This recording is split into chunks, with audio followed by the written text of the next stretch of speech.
হাসরে যখন বিচার কাজ শুরু হবে তখন সর্বপ্রথম হিসাব নেওয়া হবে নামাজের। নামাজ হলো ভেস্তের চাবি, তা আমরা সকলেই জানি, কিন্তু জানা সত্ত্বেও আমরা নামাজ পড়ি না। প্রিয় নবী হাদিসে বলেছেন, বেনামাজিদেরকে দুনিয়াতেই 5টি শাস্তি দেওয়া হবে। বেনামাজিরা দুনিয়াতেই এই 5টি শাস্তি না পাওয়া পর্যন্ত মৃত্যুবরণ করবে না। মৃত্যুর আগে তাদের এই শাস্তি ভোগ করতে হবে। প্রিয় নবীর এই হাদিসটি অবশ্যই শেয়ার করে দিবেন। প্রিয় নবীর হাদিস জেনে যে ব্যক্তি অন্যের কাছে শেয়ার করলো না, তাকে প্রিয় নবী উম্মত বলে পরিচয় দিবে না।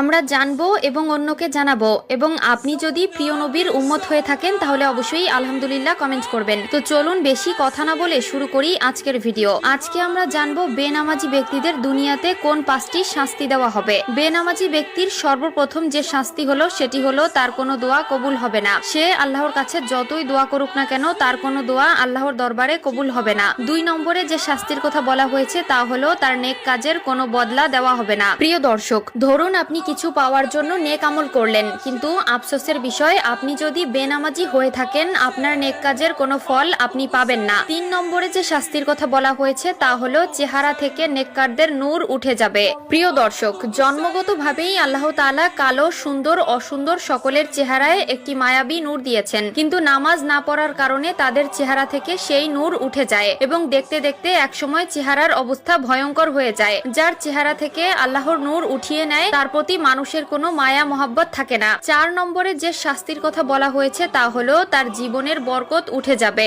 আয় রোজগারে বরকত থাকবে না, ব্যবসা বাণিজ্যে কোনো সাফল্য পাবে না, সংসার জীবনে একটার পর একটা অশান্তি লেগেই থাকবে।